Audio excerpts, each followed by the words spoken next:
விஜய் அவர்கள் பாத்தீங்களா, நீங்க வந்து கான்ஸ்டிடியூஷன் வாங்குறாரு, பகவத்கீதை வாங்குறாரு, குரான் வாங்குறாரு, பைபிள் வாங்குறாரு அப்படின்னு சொல்றாங்க. அவர் என்ன முன்வைக்கிறாருன்னா, அதாவதுங்க விஜய் அவர்களுடைய அரசியல் அவருடைய அரசியலாக பார்த்தால் எந்த விதமான தாக்கமும் இருக்காது. ஆப்ஷன் நம்பர் 2 இதுக்கு வாய்ப்பு இல்லைன்னா நம்ம ஏடிஎம்கே கூட சேர்ந்தா ஆந்திர பிரதேசல நடந்தது இல்ல, விரிவாக்கம் செய்வதற்காக சினிமாவை பயன்படுத்திக்கிட்டார். திராவிட கொள்கையை அவர் சினிமால பேசுறாரு. சினிமா கவர்ச்சியை வச்சுக்கிட்டு அரசியலுக்கு வரல. அவரை கொண்டு வந்து மற்ற யாருக்கு நீங்க ஒப்பீடு பண்ணாலும் அது வந்து சரிப்பட்டு வராது. இப்போதைக்கு என்னை பொறுத்தவரையில் ஒரே ஒரு கதவு எதுனா அதிமுக. அந்த கதவும் அடைத்துப்பட விட்டால் அவங்களும் ஒத்துக்கல அப்படின்னா, இல்ல அவங்க கிட்ட போறதுக்கு உங்களுக்கு ஏதாவது ஒரு பிரச்சனையா இருந்தால் அந்த நிலை ஏற்படாது தமிழ்நாட்டை பொறுத்தவரை. டிஎன் டாக்ஸ் 24 நேயர்கள் அனைவருக்கும் வணக்கம். பல விவாதங்கள் நம்ம சசிகரன் அவர்களோடு நடத்தி இருக்கிறோம். ஒவ்வொரு முறையும் அவர் கூறும்போது பல்வேறு கோணங்களில் புதிய புதிய பார்வைகளை வந்து வைப்பார். தமிழக அரசியல் இன்றைய நிலையை பொறுத்த வரைக்கும் புதிய புதிய ஆட்டக்காரர்களும் வரார்கள், களத்திற்குள் நுழைகிறார்கள். ஈவன் சசிகரன் அவர்களே கூட ஒரு புதிய சக்தியாக தான் களத்திற்குள் நுழைந்து களத்தில் இருந்து மாற்றம் கொண்டு வர வேண்டும் என்று களத்தில் இருந்து உழைத்துக் கொண்டிருக்கிறார். அந்த களத்தில் இருந்து அப்படின்ற வார்த்தையை இப்பவே நான் ஒரு 4-5 தடவை சொல்லிட்டேன். அதற்கான முக்கியத்துவம் நம்முடைய பேட்டிகளில் தெரியும். தேசிய பொது உடைமை கட்சியின் நிறுவன தலைவர் சசிகரன் அவர்கள் நம்முடன் இணைந்திருக்கிறார். வணக்கம் sir, welcome to the show. வணக்கம், நன்றி சார். ஒரு ப்ரொஃபஷனல் ஒர்க்கும் இருக்குது, உங்களுக்கு கட்சி பணியும் இருக்குது, கட்சிக்கான வேலைகள் அப்படின்றதையே பண்றீங்க. 2026 வந்து இருக்குன்னு பண்றீங்க. உண்மையிலேயே உங்க ஃபேஸே பார்க்கும்போது தெரியுது, நிறைய ரொம்ப டல்லா இருக்கிறீங்க, நிறைய அலைச்சல் இருக்கு, களத்துல இருக்கிறீங்க. ஏன் நீங்க கம்ஃபர்டபுளா ஒரு ஒர்க் ஃப்ரம் ஹோம் அரசியல் எல்லாம் பண்ணக்கூடாது? ஏன் நீங்க இவ்வளவு அலைச்சலோட இருக்கிறீங்க? ஃபர்ஸ்ட் அதை சொல்லுங்க. அதாவதுங்க, அரசியல் அப்படின்றது களத்துல மக்களோடு மக்களாக நின்று நம்ம தத்துவத்தை கடத்துறதுக்கு அரசியலுங்க. இன்னைக்கு பல பேர் அதை பார்ட் டைம் ஜாப் மாதிரி எடுத்துக்கிட்டாங்க போல. சோ அது வந்து பாத்தீங்க அப்படின்னா விளம்பர அரசியல், மாற்றத்திற்கான அரசியல் கிடையாது. நாம் முன்வைக்கக்கூடியது மாற்றத்திற்கான அரசியல், புரட்சிக்கான அரசியல், நாளைய புதிய பாரதத்தை படைப்பதற்கான அரசியல். இல்ல, நீங்க வந்து பேசும்போதே வந்து பாத்தீங்கன்னா பழைய கோட்ஸ் ஆகட்டும், பல பழைய ரிக்வேதால இருந்து கோட்ஸ் எல்லாம் ஆகட்டும், இந்திய தேசமே வந்து காஷ்மீர்ல இருந்து கன்னியாகுமரிக்கு இடைப்பட்ட லேண்ட் அப்படின்றதெல்லாம் நிறைய சொல்லுவீங்க. நடிகர் விஜய் அவர்கள் எடுத்துப்போம், அவரும் ஒரு மாற்றத்திற்கான அரசியலை கொண்டு வராரு. சங்க இலக்கியத்துல வந்து பாண்டிய மன்னர் பத்தி தெரியுமா அப்படின்ட்டு அந்த மன்னர் பேர் கூட சொல்லாம, தெரியலனா நீ போய் படிச்சுக்கப்பா அப்படின்றாரு. அதாவது நீங்க சொல்ற மாதிரி உங்களுடைய சித்தாந்தங்களை கடத்துறாரு. அவர் வந்து ஒரு பெரியார் போட்டோ வச்சுட்டு மாலை போட்டா பெரியார் சித்தம் கடத்திட்டு போயாச்சு, வேலுநாச்சியார் போட்டோ வச்சு போட்டா முடிஞ்சிருச்சு. நீங்க ஏன் அவ்வளவு கஷ்டப்படுறீங்கன்னு இருக்கு. விஜய் எவ்வளவு அழகா பாலிடிக்ஸ் பண்றதுன்னு தான் நான் கேட்க விரும்புறேன். அதாவதுங்க, அவர் வந்து தான் 20 வருஷம் சம்பாதிச்ச ஒரு திரையுலகத்தின் வெளிச்சத்தை வச்சுட்டு அவரை பின்தொடரக்கூடிய ரசிகர்களை வச்சுட்டு அரசியல் பண்ணணும்னு நினைக்கிறார். அவருக்கான கொள்கை சித்தாந்தம் ஏதாவது இருக்கா அப்படின்னா எதுவும் இல்லை. நான் ஓப்பனா சொல்றேன், பேர் வச்சிருக்காங்க. 5 தலைவர்கள் போட்டோ கட் அவுட்ல வந்து பாத்தீங்கன்னா திமுக எடுத்துக்கிட்டீங்கன்னா அண்ணாதுரை அவர்கள் மட்டும்தான் வேற ஒரு ஃபேமிலி, மத்தவெல்லாம் கருணாநிதி ஆகட்டும், ஸ்டாலின், உதயநிதிட்டு அவங்க ஃபேமிலி போட்டோ வச்சுக்கிறாங்க. பட் 5 வெவ்வேறு தலைவர்களை வைத்து ஒரு கொள்கை பிரகடனம் படுத்திருக்காரு. கொள்கை இல்லைன்னு சொன்னா என்னங்க அர்த்தம்? அதாவது ஒவ்வொரு கொள்கை இன்னொரு கொள்கைக்கு முரணானது. அந்த புரிதல் இல்லைன்னு நான் சொல்றேன். நான் ஒரு சின்ன எடுத்துக்காட்டு சொல்றேங்க. நேத்து ஒருத்தர்கிட்ட பேசிட்டு இருந்தேன். நான் பேசும்போது விஜய் அவர்கள் பாத்தீங்களா, நீங்க வந்து கான்ஸ்டிடியூஷன் வாங்குறாரு, பகவத்கீதை வாங்குறாரு, குரான் வாங்குறாரு, பைபிள் வாங்குறாரு அப்படின்னு சொல்றாங்க. அவர் என்ன முன்வைக்கிறாருன்னா மதச்சார்பின்மை முன்வைக்கிறாருங்க. மதச்சார்பின்மைன்னா என்னங்க? எந்த மதத்துக்கும் சாராமல் அனைத்து மதத்தையும் சமமாக எடுத்து எந்த மதத்தையும் சாராமல் இருப்பதுதான் மதச்சார்பின்மை. எந்த மதத்தையுமே சாராதவங்களுக்கு பகவத்கீதையில என்ன வேலை, பைபிள்ல என்ன வேலை, குரான்ல என்ன வேலை? அனைத்து மதத்தையும் உள்ளடக்கிய ஒரு இதுவாக மத நல்லிணக்கம். ஓகே, அதாவது மத நல்லிணக்கத்தை நான் பின்பற்றேன் அப்படின்னு சொல்றது வேற, மதச்சார்பின்மையை பின்பற்றுறதுன்னு சொல்றது வேற. ஏன் மதச்சார்பின்மைன்னு சொல்றாங்க மத நல்லிணக்கம் இல்லாம அப்படின்னா, மத நல்லிணக்கம் அப்படின்னா நான் எந்த மதத்தை சார்ந்தவன் சொல்லணும். புரியுதுங்களா உங்களுக்கு? இப்ப நான் வந்து ஒரு ஹிந்துங்க, நான் கிறிஸ்துவர்களுக்கு மதிப்பேன், அவர்களுடைய விழாவுக்கு நான் வாழ்த்து தெரிவிப்பேன், பிரச்சனையே கிடையாது எனக்கு. என்னுடைய நண்பர்கள் இருக்காங்க. இஸ்லாமியர்களுடைய விழாவுக்கு நான் வந்து வாழ்த்து தெரிவிப்பேன், எனக்கு பிரச்சனையே இல்லை, என்னுடைய நண்பர்கள் இருக்காங்க. தீபாவளியை நான் கொண்டாடுவேன். உங்களுக்கு வேற்றுமை புரியுதா? அவர்கள் என்னுடைய தீபாவளிக்கு வாழ்த்து தெரிவிக்கணும், மதிக்கணும்னு நினைப்பேனே தவிர அவர்கள் கொண்டாடணும் நான் எதிர்பார்க்க மாட்டேன். அவசியம் இல்லை. அவர்களுக்கு விருப்பம் இருந்தா பண்ணுவாங்க, விருப்பம் இல்லைன்னா பண்ண மாட்டாங்க. உங்களுடைய நம்பிக்கையை நான் மதிப்பதும் என்னுடைய நம்பிக்கையை நான் வழிபடுவதும் பின்பற்றுவதுதான் மத நல்லிணக்கம். இந்த உறுதி இல்லாமல் தான் போலி மதச்சார்பின்மை நிறைய பேர் பேசுறாங்க. சரி, ஓகே, உங்க இதுக்கே நான் வரேன். விஜய் சிம்பிளா சொல்லிட்டாரு, பெரியார் தான் என் கொள்கை தலைவர் அப்படின்னு சொல்லிட்டாரு. சோ அவரு இருக்கிறதுலயே தமிழகமே வந்து பெரியாரோட இதுல தானங்க இயங்குது. அவர் வந்து அம்பேத்கரோட இறந்த நாள்ல கூட அவர் வந்து இந்த மாதிரி மரியாதை எல்லாம் செலுத்துறாரு. ஆனா பெரியாரோட பிறந்த நாளுக்கு நேரா போறாரு, பெரியாரோட இறந்த நாள்ல வீட்டுல இருந்தே பண்றாரு. சோ மோஸ்ட்லி வந்து அதாவது அம்பேத்கரை கூட நம்ம செகண்டரியா வச்சுக்கலாம், ஆனா தமிழக மண்ணுக்கு பெரியார் அரசியல் தான் முக்கியம் அப்படின்னு ஒரு கொள்கை பிரகடனம் வந்து மறைமுகமான தகவலா இல்லையா? அது நம்மளை போன்ற தேசியவாதிகளுக்கு நல்லதுதாங்க. ஏன்னா மக்களுக்கு தெளிவா தெரியுது யார் தேசியவாதிகள், யார் தேசத்தை எதிர்த்து நிற்பவர்கள் அப்படின்னு தெளிவா தெரியுது. இது வந்து சந்தர்ப்பவாத அரசியலுங்க. இன்னைக்கு பெரியார் அவர்களை மக்கள் வந்து ஒரு திராவிட கழகமாகட்டும், திராவிட முன்னேற்ற கழகமாகட்டும், அண்ணா திராவிட முன்னேற்ற கழகமாகட்டும், இந்த மாதிரி திராவிட சித்தாந்தங்கள் பேசக்கூடிய நிறைய இயக்கங்கள் இருக்கு, அவர்களுக்கான வாக்கு இருக்கு, அதற்கு காரணமாக பெரியார் இருக்காரு அப்படின்ற ஒரு எண்ணத்துல பெரியாரை பின்பற்றினால் அந்த வாக்குகள் எனக்கு கிடைத்துவிடும் என்ற வாக்கை சார்ந்த சந்தர்ப்பவாத அரசியல். இல்ல, அப்ப அது நீங்க சொல்றது உண்மைதானே ஆயிடுது. பெரியார் வந்து ஒரு வாக்கு வங்கி உருவாக்கக்கூடிய ஒரு தலைவராகத்தானே இருக்கிறார் அப்ப தமிழ்நாட்டுல. அது அப்ப அவங்களோட சிந்தனைங்க. பெரியார் நின்னாரு, எங்க நின்னாரு? பெரியார் ஓட்டு அரசியல்ல வரல, பட் அவர் பேரை சொன்னால் ஓட்டு கிடைக்கும் அப்படின்ட்டு அது நிதர்சனமா தானே இருக்குது. அதாவதுங்க, அண்ணா திராவிட முன்னேற்ற கழகம், திராவிட முன்னேற்ற கழகம் என்பது தமிழகத்தை பொறுத்தவரை இரண்டு மாபெரும் கட்சிகள், மாற்று கருத்து இல்ல யார். இந்த இரண்டு மாபெரும் கட்சிகளுமே அவரை பின்பற்றினாங்க, அவரை மதிச்சாங்கன்றதுனால ஒரு வெகுஜன மக்களுக்கு அவர் மேல ஒரு மாபெரும் மரியாதை இருக்கலாம். உண்மையான வரலாறுகள் பல பேருக்கு தெரியாது. அதாவதுங்க, இன்னைக்கு பெரியார் அவர்களை கொண்டாடிய அளவிற்கு இந்த திராவிட இயக்கங்கள் வாவு சிதம்பரம் அவர்களை கொண்டாடவில்லை, பசும்பொன் முத்துராமலிங்க தேவர் அவர்களை கொண்டாடவில்லை, அழகுமுத்து கோன் அவர்களை கொண்டாடவில்லை, வேலு நாச்சியார் அவர்களை கொண்டாடவில்லை. இந்த மண்ணுக்காகவும் இந்த மக்களுக்காகவும் உண்மையில் உழைத்த மாபெரும் தலைவர்களை இந்த அரசியல்வாதிகள் கொண்டாடவில்லை என்ற காரணத்தினால் இவர்கள் யாரை கொண்டாடினாங்களோ அவங்களதான் மக்களுக்கு தெரியுது. சோ இப்போ அப்படி பார்த்தா விஜய் வந்து வேலு நாச்சியார் கொண்டாட ஆரம்பிச்சிட்டாரு, அஞ்சலை அம்மாவை கொண்டாட ஆரம்பிச்சிட்டாரு, காமராஜரை கொண்டாட ஆரம்பித்து விட்டார். கரெக்டான பாதையில விஜய் போறாரா? அதுதான் சொல்றேனே, நாளைக்கு தோனிக்கு ஒரு ஓட்டம் இருந்துச்சுன்னா தோனியோட கட்டவுட்டும் சேர்த்து வைப்பார். புரியுதுன்னு நினைக்கிறேன் நான் சொல்றது. இது வந்து வாக்கரசியல். கொள்கை என்பது நான் வந்து அவங்கள கொஞ்சம் எடுத்துக்கிறேன், இவங்களை கொஞ்சம் எடுத்துக்கிறேன் கிடையாதுங்க. நான் ஒரு சித்தாந்தத்தை முன்வைக்கிறேன்.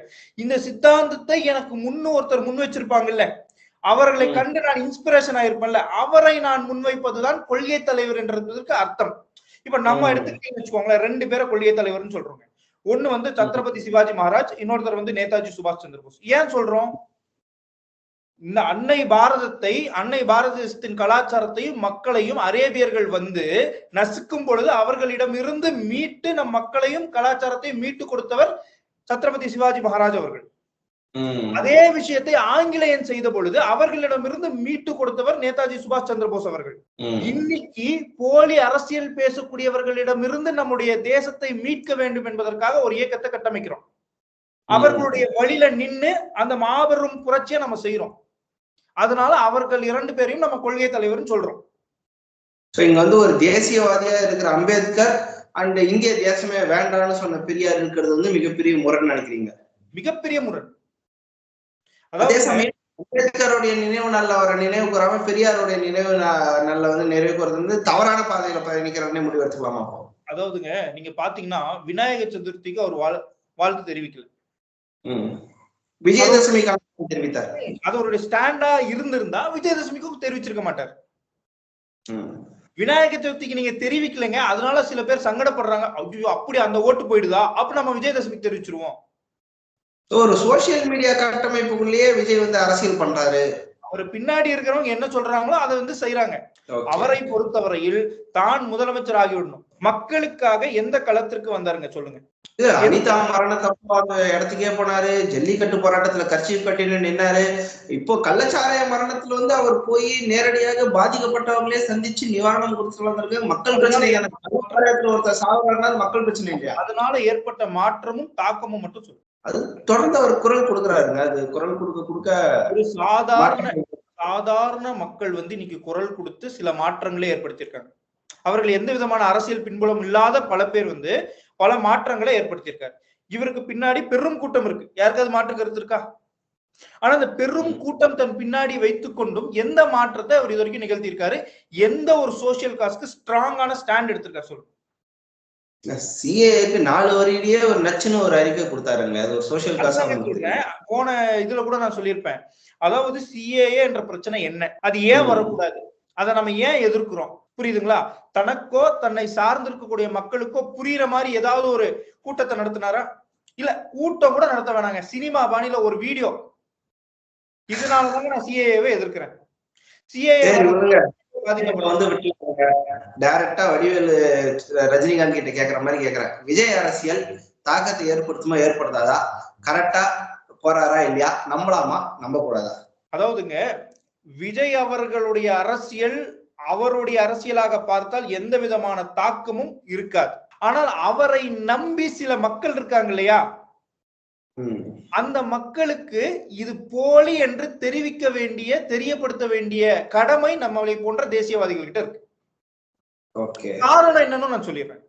இப்ப வந்து பாத்தீங்க அப்படின்னா, அவர் வந்து ஒரு கொள்கைன்னு ஒண்ணு அறிவிச்சாருங்க. தமிழ் தேசியமும் திராவிடமும் என் இரு கண்கள்னு அறிவிச்சார். அதாவது தமிழ் தேசியமும் தலித்தியமும் என் இரு கொள்கை அப்படின்னா அது ஒரு நியாயம் இருக்கு. இல்ல திராவிடமும் தலித்தியமும்னா அது வேற நியாயம் இருக்கு.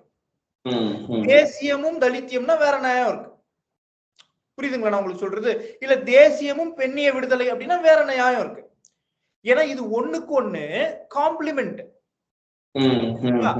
திராவிடம் என்பதும் தமிழ் தேசியம் என்பதும் ஒண்ணுக்கு எதிரானது. நான் தமிழ் தேசியவாதி என்று நினைத்த மறு கணமே திராவிடத்தை நான் அழிக்கணும்னு நினைப்பேன். புரியுதுங்களா உங்களுக்கு? நான் திராவிடன் என்று நினைத்த மறு கணமே தமிழ் தேசியம் இருக்கக்கூடாதுன்னு நினைப்பேன். இந்த ரெண்டுமே நீங்க ஒன்றா இணைச்சு பார்க்கவே முடியாது. அப்போ இது எவ்வளவு பெரிய கொள்கை பிழைன்னு நீங்க பாருங்க. பல பேர் அவருடைய ரசிப்பதனால, அவர் மேல ஒரு நல்ல அபிப்பிராயம் இருப்பதனால அதுக்கு முட்டு கொடுக்கலாம், அது பிரச்சனையே கிடையாது. ஆனால் அவர்கள் தனியாக இப்ப வந்து நம்ம இதை சொல்றோம், நம்மள வந்து பல பேர் விமர்சிக்கலாம், திட்டலாம், அதெல்லாம் விட்டுருங்க, அதெல்லாம் உங்களுக்கு உரிமை இருக்கு, நீங்க பண்ணிக்கோங்க. தனியா நீங்க இருக்கும்போது உட்காந்து யோசிச்சு பாருங்க. ஏன்னா இப்படி சொல்லியிருக்காரு, இது வேற ஆச்சு, இது வேற ஆச்சு, இது எடுத்தா இதை எதிர்க்கணும், இதை எடுத்தா இது இருக்கணும். அதே மாதிரிதாங்க நான் சொல்றது இந்த மதச்சார்பின்மைன்னு சொல்றதுலயும் அதே மாதிரி வந்து சில பேர் பாத்தீங்கன்னா எம்மதமும் சம்மதமும் சொல்லுவாங்க இல்லையா, அதுலயும் அதே முரண் இருக்கு. இந்த இரு முரண்களை நீங்க ஒன்னா சேர்த்து ஒரு இடத்துல வைக்க முடியாது.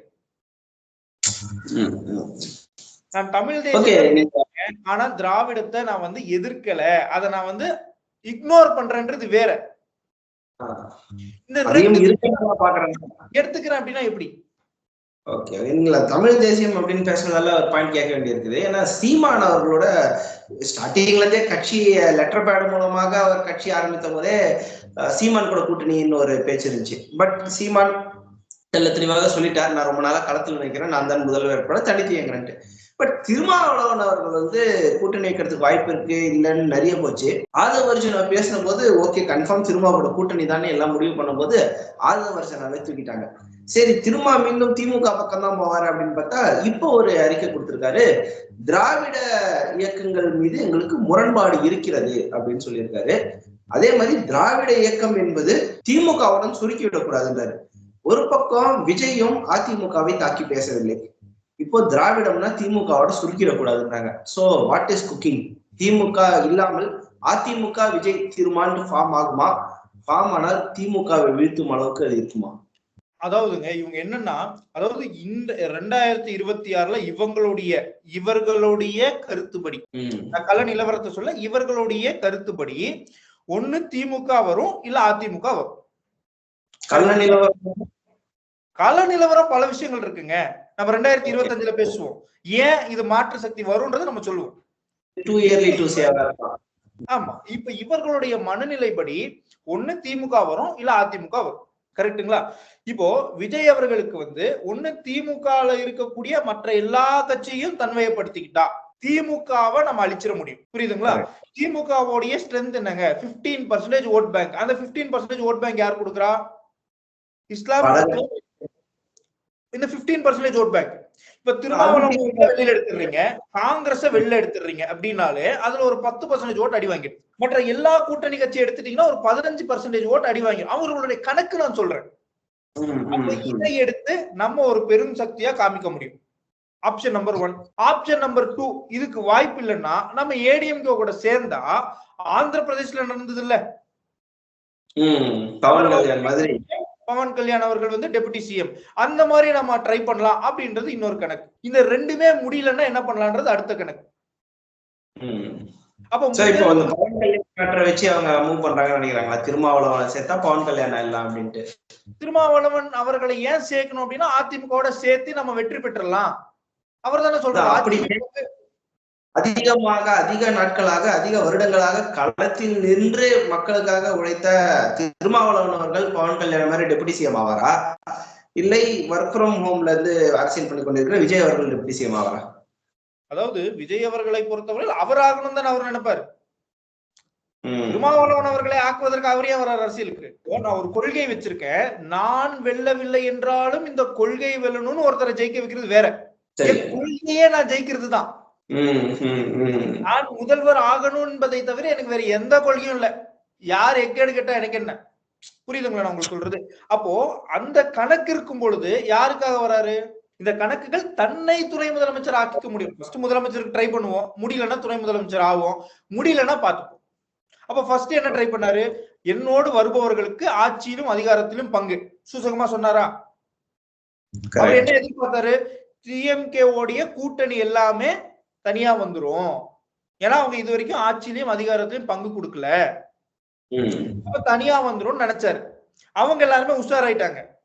வரப்ப நம்ம டிஎம்கேவோட இருந்தா கூட அடுத்த வாட்டி ஜெயிக்கலாம், அடுத்த வாட்டி மிஸ் பண்ண கூட அடுத்த வாட்டி நிக்கலாம், இங்க போய் தோத்துட்டோம்னா ஃபியூச்சரே கிடையாது. அவங்களுக்கு ஞாபகம் வந்திருக்கும் 2016. அதனால வரல. அப்ப அடுத்த ஆப்ஷன் என்ன? ஓகே, நம்ம வந்து சிஎம் ஆக முடியாது, டெபுட்டி சிஎம் ட்ரை பண்ணுவோம், அதுக்கு ஒரு டோரை ஓபன் பண்ணி வச்சுப்போம். அந்த டோர் தான் இது. அதுக்கு மிகப்பெரிய சக்தி அப்படின்னு பார்க்கக்கூடியது வந்து அண்ணாமலை அவர்கள் நிறைய இளைஞர்கள் சக்தியை வந்து பண்ணியிருந்தாங்க. பாஜக கட்சியே இல்லாம இருந்த தமிழ்நாட்டுல வந்து பாஜக மாற்று சக்தியாக வர அளவுக்கு. சோ அண்ணாமலை ஒரு பக்கம், இன்னொரு பக்கம் இளைஞர்கள் வந்து திமுக இருக்கிற இளைஞர்கள் பிக்ஸ் ஆயிட்டாங்க, உதயநிதி பின்னாடி பிக்ஸ் ஆயிட்டாங்க, இல்லைனாலும் அவர்கள் இன்பநிதி பின்னாடியும் அவங்க பிக்ஸ் ஆயிடுவாங்க. சோ மாற்று சக்தியை தேடிக்கொண்டிருந்த இளைஞர்கள் இப்பொழுது பாஜக பக்கமோ இல்ல அண்ணாமலை பக்கமோ தேசிய சிந்தனை பக்கமோ போறதை விட்டுட்டு விஜய் பக்கம் திரும்புவதற்கான வாய்ப்பு இருக்குன்னு நினைக்கிறீங்களா? அதாவதுங்க, பாஜகவை நோக்கி வரக்கூடிய இளைஞர்கள், திருமாவளவன் பின்னாடியும் அந்த சமூகத்தின் இளைஞர்கள் பட்டாளம் அங்க இருந்தது. விஜய் அவர்கள் வரும்போது அந்த சமூகமும் சேர்த்து ஒரு இளைஞர் சக்தி மிக்க தலைவராக விஜய் உருவாகிட மாட்டாரா? அதாவதுங்க, பாஜக பக்கம் வரக்கூடிய இளைஞர்கள், பாஜக பக்கமோ தேசியத்தின் பக்கமோ வரக்கூடிய இளைஞர்கள் கொள்கையின் அடிப்படையில் வரக்கூடியவர்கள். உங்களுக்கு புரியுதுன்னு நினைக்கிறேன்.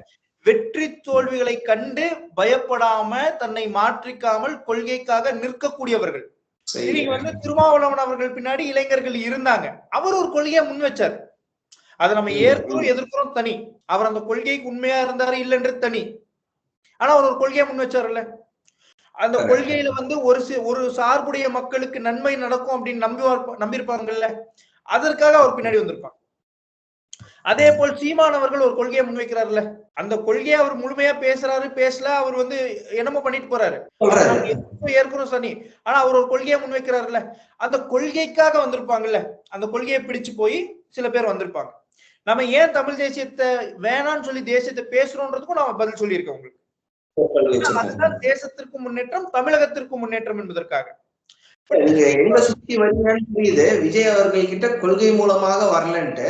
ஆனா முதல் மாநாட்டிலே நம்ம வெறும் விசிலடிச்ச அணுகுஞ்சங்களாக இருக்கக்கூடாது, நமக்கான கொள்கை நம்ம உறுதியா இருக்கணும் அப்படின்னு சொல்லியிருக்காங்க. நமக்கான கொள்கையில் உறுதியா இருக்கணும். அந்த கொள்கை என்னன்னு தான் கேட்கிறேன். விசில் அடிக்கிறது தான் கொள்கை. அதாவது ஒரு மதிய கொள்கை பற்றி நிறைய பேசிவிட்டோம். அந்த இதே மீண்டும் கூட்டணி கணக்கு வருவதால அதிமுகவிடம் சேர்வதற்காக திமுக திருமாவளவன் உடைத்து கொண்டு வருவாரா இல்லையான்றது ஒரு விவாதமாக இருந்தாலும் அதுக்கு இன்னும் டைம் இருக்கு. But at the same time மறைமுகமாக மக்கள் நல கூட்டணி மீண்டும் உயிர் பெறுகிறதோ அப்படின்னு வருது. அது ஒருவேளை அதிமுக பக்கமும் போகலாம், இல்லை விஜய் தலைமையிலும் உருவாகலாம், என்ன வேணாலும் நடக்கலாம். ஏனென்றால் கம்யூனிஸ்ட் கட்சி மீண்டும் திமுகவை, குறிப்பாக பெரியாரை வைத்தே திமுகவை சீண்டும் விதமாக பேசியிருக்கிறது. சமீபத்தில் வந்து பாத்தீங்கன்னா தமிழ்நாட்டில தான் அதிக ஆணவ கொலை நடக்குது, இத்தனைக்கும் இன்னும் உடைச்சு பேசியிருக்காங்க. 50 வருட திராவிட மாடல் ஆட்சியில, திராவிட ஆட்சியில நிறைய பெரியாருடைய கொள்கைகளே வந்து புறக்கணிச்சிட்டாங்க அப்படின்ட்டு. அதே மார்க்சிஸ்ட் கம்யூனிஸ்ட் கட்சியோட ஆட்சி நடக்கக்கூடிய கேரளாக்கு சமீபத்தில் முதல்வர் போயிட்டு அந்த வைக்கம் வீரர் பெரியார் அப்படின்ற பிராண்ட் எஸ்டாப்ளிஷ்மெண்ட் எல்லாம் பயங்கரமா நடந்த பிறகும் கம்யூனிஸ்ட் இப்படி ரியாக்ட் பண்ணுது அப்படின்னா என்ன நடக்க போகிறது? மீண்டும் மக்கள் நல கூட்டணி உருவாகும். சீட்டு பேரம் தான். அதாவதுங்க, நீங்க என்ன சொன்னாலும் நான் உங்க கூடயே இருக்கேன்னு சொன்னா நீங்க என்ன பண்ணுவீங்க? சரி, ஒரு 2-3 சீட்டு தரேன் அப்படின்னு. கரெக்டுங்களா? எனக்கு அடுத்த வாய்ப்பு இருக்கு, நீங்க இங்க நான் வந்து எனக்கான சீட்டு கொடுக்கல அப்படின்னா எனக்கு அடுத்த வாய்ப்பு இருக்கு அப்படின்றத நீங்க தெரியப்படுத்தும் போது என்ன ஆகும்? நெகோசியேட் பண்ண முடியும். புரியுதுங்களா நான் உங்களுக்கு சொல்றது? இவங்க எல்லாம் ஒரு கொள்கையை வச்சிருக்காங்க. அவங்க அதிமுக பக்கம் நம்ம விஜய் வந்ததால இந்த இது நடந்திருக்குன்னு நினைக்கிறீங்களா, இல்ல அவங்க அதிமுகவை தான் டார்கெட் பண்ணுவாங்க? விஜய் அவர்களை பின்தொடரக்கூடிய அளவிற்கு இவர்கள் இருப்பாங்க அப்படின்னு நான் நம்ப மாட்டேங்க. ஏன்னா இவர்கள் எல்லாம் அரசியல் அனுபவம் பெற்றவர்கள். ஃபர்ஸ்ட் எலெக்ஷன் எல்லாருக்கும் தெரியுங்க. இந்தியால அதிகமான கூட்டம் கூடது யாருக்குங்க? ஒரு சினிமா ஸ்டார். அதாவது எல்லாருமே இன்னொரு விஷயம் சொல்லணும், சொல்லியே ஆகணுன்றதுக்காக சொல்றேன். எல்லாரும் இவரை வந்து புரட்சி தலைவர் எம்ஜிஆர் அவருக்கு ஒப்பீடா பேசுறாங்க. இது போல சினிமால இருந்து வந்தவர்கள் எல்லாம் எம்ஜிஆர் ஆகிவிட முடியும் இல்ல முடியாது அப்படின்ற பாணியிலே பேசுறாங்க.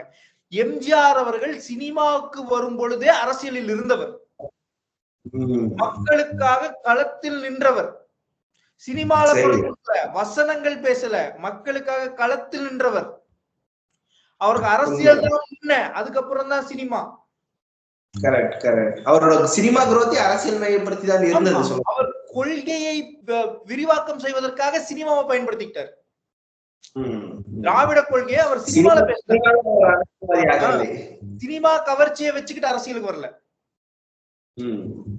அவரை கொண்டு வந்து மற்ற யாருக்கு நீங்க ஒப்பீடு பண்ணாலும் அது வந்து சரிப்பட்டு வராது. இவர்கள் ஆமா, இவரை நீங்க வந்து பாத்தீங்க அப்படின்னா எனக்கு ரொம்ப பிடிக்கும் அவரை, சிரஞ்சீவி அவருக்கு நீங்க ஒப்பீடு பண்ணலாம். அவர் சினிமா வெளிச்சத்துல இருந்து வந்தாருங்க. அவருக்கென்று தனித்துவமான கொள்கை இருக்கல. மக்களுக்கு நல்லது பண்ணணும்னு நினைச்சாரு, தனித்துவமான கொள்கை இருக்கல. இவரும் வந்து பாத்தீங்கன்னா சினிமா வெளிச்சத்துல இருந்து வராங்க. கொள்கை இல்லாமல் களத்தில் நிற்பது என்பது கஷ்டம். பவன் கல்யாணுக்கு ஒரு கொள்கை இருந்தது, மக்களோடு வேலை செய்தார், அதனால இப்ப டெபுட்டி சிஎம் அவர்கள் வந்து பாத்தீங்க அப்படின்னா சினிமாக்கு வருவதை விட அவருக்கு அரசியல் என்பது அவருடைய ஆசை. அரசியல் என்பதை விட சமூக தொண்டு செய்வது அவருக்கு ஆசை. அவரை கொண்டு வந்து நீங்க கம்பேர் பண்ண முடியாது. அவர் பல விஷயம் செஞ்சிருக்காரு. அவருக்கென்று ஒரு தனித்துவமான கொள்கை இருக்கு. தேசம் என்பது அவருடைய உயிர் அப்படின்னு சொல்லி பல இடத்துல பேசியிருக்காரு அரசியல் வருவதற்கு முன்னாடியே. புரியுதுங்களா உங்களுக்கு? அதே தேசிய சிந்தனை தான் அரசியலையும் பேசினார். ஓகே, நீங்க சொல்றது கூட நம்ம ஆட் பண்ணலாம். அரசியலுக்கு வந்து வெற்றி பெற்ற சினிமா நடிகர்கள் எம்ஜிஆர் ஆகட்டும், என்டிஆர் ஆகட்டும், ஜெயலலிதா ஆகட்டும், பவன் கல்யாண் ஆகட்டும், தன்னை ஹார்ட்கோர் நேஷனலிஸ்டாக எஸ்டாப்ளிஷ் பண்ணி கொண்ட நடிகர்கள். நீங்க சொன்ன 4 பேருமே மாபெரும் தேசியவாதி. எந்த இடத்திலும் தேசத்தை பிரிவுபடுத்த வேண்டும் என்ற எண்ணம் சிறிதளவு கூட கொண்டாத ஒரு மாபெரும் தலைவர்கள். இன்னைக்கு இவர்கள் வந்து தேசியத்தை ஆதரிப்பாங்கன்னு நான் சொல்ல மாட்டேன், எதிர்ப்பாங்கன்னு நான் சொல்ல மாட்டேன். சந்தர்ப்பவாதத்தை பொறுத்து தன்னுடைய அரசியல் நிலையை மாற்றிக்கொள்வார்கள். அது நாட்டுக்கு ரொம்ப ரொம்ப ரொம்ப ரொம்ப ஆபத்தானது.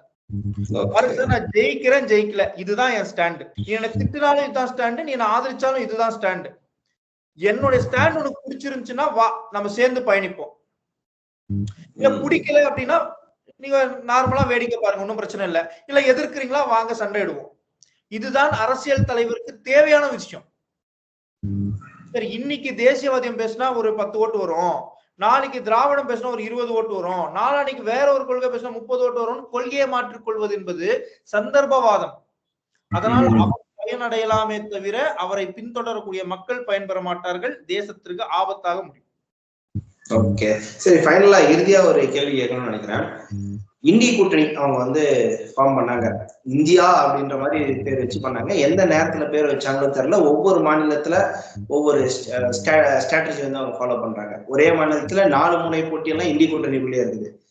தமிழகத்தில் அந்த நிலை வர வாய்ப்பு இருக்குன்னு நினைக்கிறீங்க? ஏன்னா திருமாவளவனும் இந்திய கூட்டணி தான், கம்யூனிஸ்டும் இந்திய கூட்டணி தான். சீட்டு பேரமாக இது நடந்து கொண்டிருந்தாலும் at one point of time எங்களுக்கும் வந்து சுயமரியாதை இருக்கிறது, நாங்களும் பெரியார் பிறந்த இந்த மண்ணில் தான் பிறந்தோம், எங்களை வந்து திமுக ரொம்ப மட்டமாக நடத்துகிறது அப்படின்னு கோவப்பட்டு வெளியே வந்து இந்தி கூட்டணிக்குள் ஒரு பிளவு வரத்துக்கு தமிழக அளவில் வாய்ப்பு இருக்குன்னு நினைக்கிறேன். இப்போதைக்கு என்னை பொறுத்தவரையில் ஒரே ஒரு கதவு எதுனா அதிமுக. அந்த கதவும் அடைத்துப்பட விட்டால், அவங்களும் ஒத்துக்கல அப்படின்னா, இல்ல அவங்க கிட்ட போறதுக்கு உங்களுக்கு ஏதாவது ஒரு பிரச்சனையா இருந்தால் அந்த நிலை ஏற்படாது தமிழ்நாட்டை பொறுத்தவரை.